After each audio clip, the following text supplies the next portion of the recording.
Hey friend, this is Soph. I am turning 30 years old in 2 weeks, and today I want to talk about the things that I've learned in my 20s in the last 10 years of my life. The first area of my life that I want to talk about is health, and this includes mental and physical health. The first thing that I learned in my 20s is that I need to journal as much as I can. Journaling gives my brain time to calm down and it organizes my day to day. Also, in my journal, I make sure to write down things I'm grateful for and things that I'm looking forward to. These two prompts that I write about every day just keeps me excited about what's to come in life and make sure that I stop and smell the roses, as they say. The second thing I learned in my 20s is to get a therapist. I've been in therapy for 3 years now, I want to say 3 to 4 years now. And because of my therapist, I've learned to better communicate my thoughts and feelings with those around me, including my friends and my family and my significant other. I know some people say, like, you can just talk to your friends or your family. You don't really need to pay for a therapist. I've noticed that sometimes when I do talk to my friends and family, I feel bad because I feel like I'm burdening them with my problems. They already have so much going on in their life that I feel like throwing my problems at them is not fair sometimes. On the other hand, with a therapist, since I pay them to vent sometimes, I feel a little bit less bad about throwing all of my problems at them all at once. The third thing I learned in my 20s is to learn a correct form to lift. Last year in 2023, I got into pretty much the strongest I've ever been in my entire life. I've played sports since I was in first grade, but I never really focused on the muscle strength. Therefore, I really never learned how to lift properly. The most notable thing is that with all the lifting that I've done, I managed to not get any new injuries. Injuries suck. I used to think they're a badge of honor. They're not. So try to prevent injuries as much as we can and just learn the correct form to lift or to do anything, but lifting in particular, because you get injured so easily. The fourth thing I learned in my 20s is that when I feel shitty, there are four things I can do.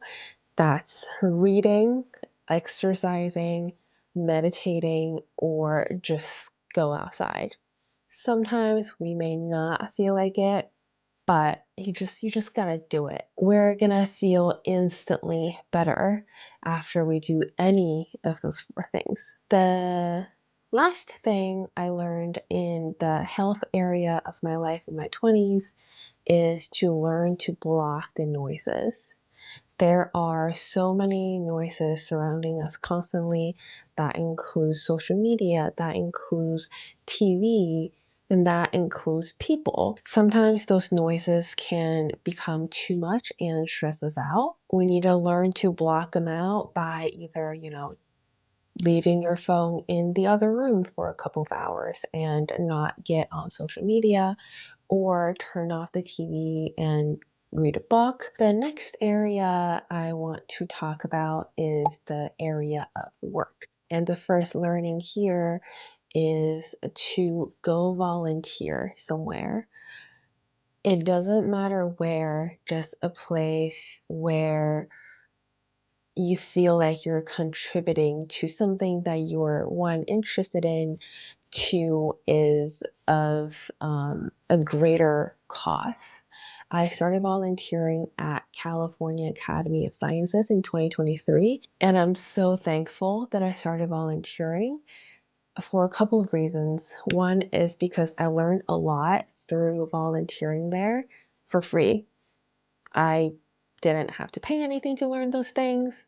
I just contributed my time.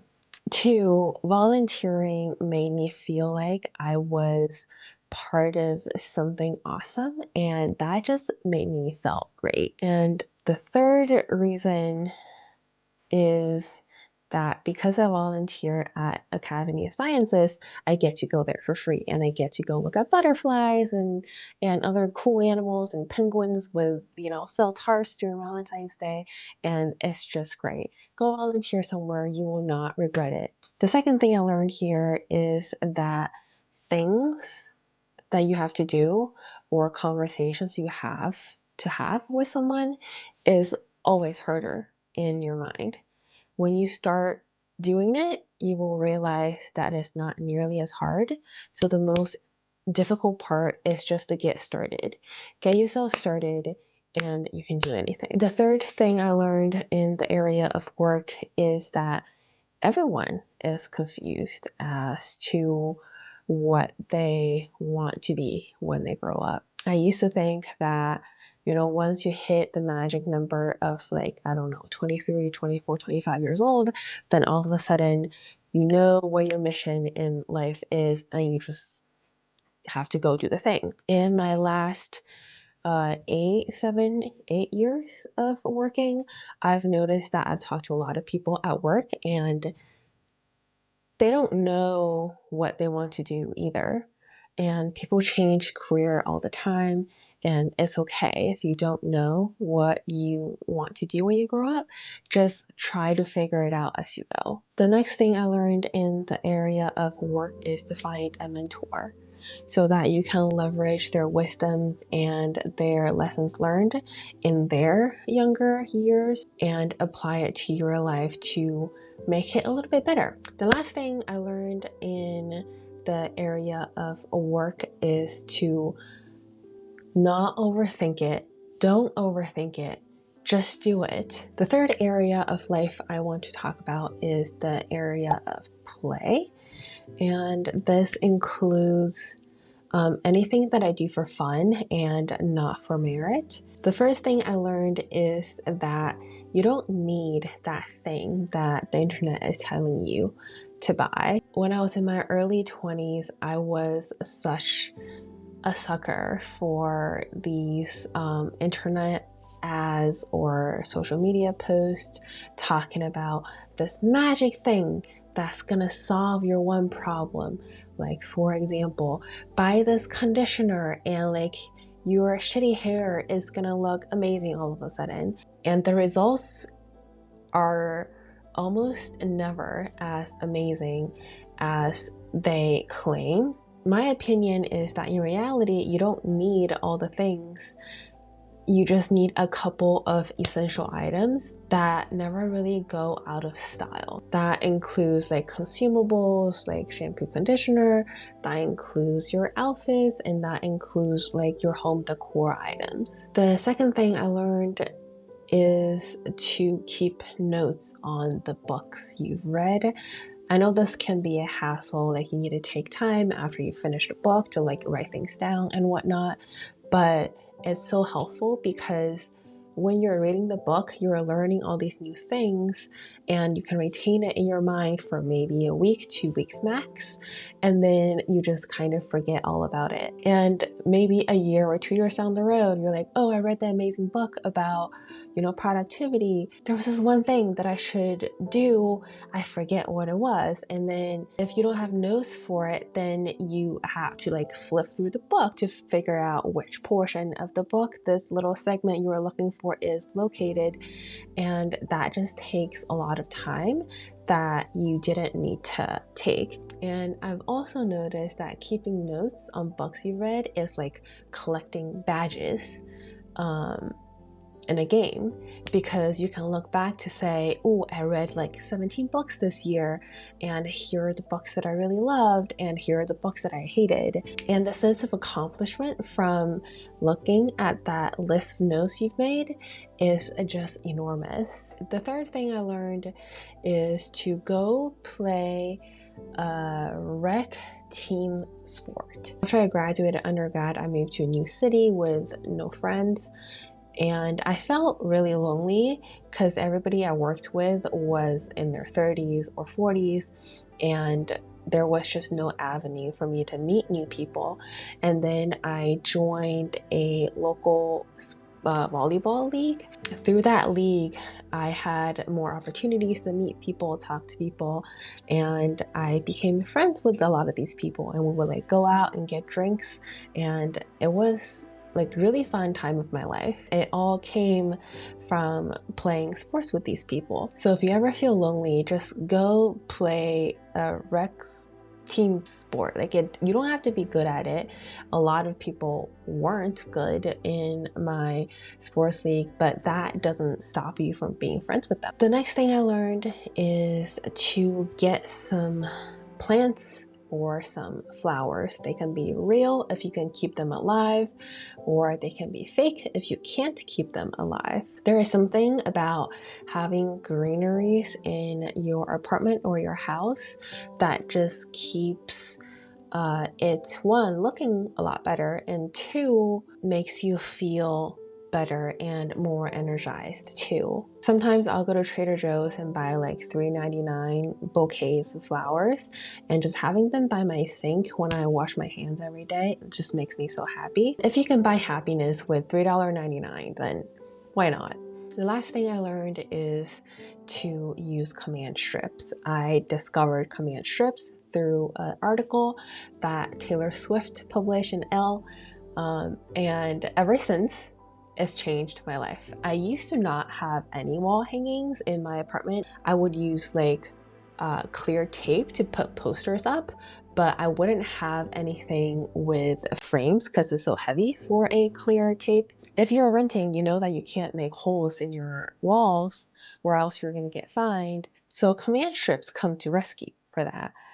It is inexpensive and it saves you so much holes on your walls. The last area I want to talk about is the area of love.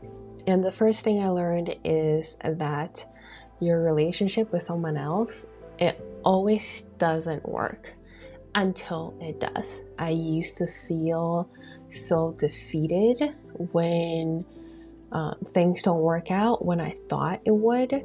But every time I feel that way, I just start to think about, I'm not the only person that's going through this, and that it always doesn't work until it does. The second thing I learned here is that don't play games in a relationship. You're shooting yourself in the foot if you play games. There are only two outcomes when you test someone. One is that you get extremely disappointed when the test didn't go your way. The second result is that even if the test went your way, then it really proves nothing. The commitment that somebody has for you and for your relationship shows in like the day-to-day interactions and activities, and the test and the games are useless in my personal opinion unless you just love a little bit of drama in your life.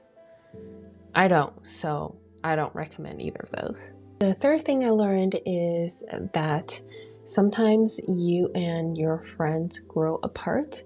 It's not you, it just happens because you're in your 20s. And the fourth thing I learned here is that it's okay to distance some family and some friends. We have a limited time and attention every day, and if you notice that whenever you interact with someone, whether that's your family or friends, and it just drains your energy, then it's okay to distance them and protect yourself from that drainage of your energy. is not selfish if you're just protecting your mental health. All right, those are the things I learned in the last 10 years of my life. Feel free to go, but I also wanted to ramble a little bit. Some of the things I learned obviously didn't come from myself, right? Like I learned them through listening to podcasts, reading articles, or just talking to other people. And there are two things that I learned the most from. One is Taylor Swift's article in Elle that's called 30 Things I Learned Before Turning 30. I think the command strip thing I learned from her, and that's drastically changed my life. I don't know how I came across that article, but it's great. You should go read it. I will link it down below. And also, who doesn't love Taylor Swift? And when you hear her perspectives on the things that she's learned, it one makes her feel more relatable, and two, you feel a little bit more normal. Like if a billionaire as talented as Taylor Swift is, as pretty as Taylor Swift is, has these problems, then it's normal that you have these problems too. And the second place where I learned some of the most important lessons of my life is from Ali Ward, the host of the podcast Ologies. I also love her podcast. I listen to every single episode of it, but I learned to volunteer somewhere from her. She volunteered at the Natural History Museum of LA. The way that it has transformed her life made me want to go volunteer at like an equivalent natural history museum here in San Francisco Bay Area. And I would say it transformed my life equally as much. You should totally go listen to her podcast if you haven't already. She's a wonderfully weird, and her podcasts are so fun to listen to, and it teaches you a lot of new things. I will also link her podcast below. That is it for my rambles. Actually, there's one last thing I want to talk about. I don't know why I feel like as I turn 30, like I should have like an epiphany moment to be like, oh, I'm turning 30. Things should change, or things should be different because I'm turning 30. But now I'm 2 weeks away from turning 30, and I haven't felt any of those things yet. Maybe the reality of turning 30 just hasn't hit me yet, or maybe 30 is just a construct or a fictitious milestone that people created. I'm not sure where I was going with that. All right, that's it. I'm done rambling. Bye.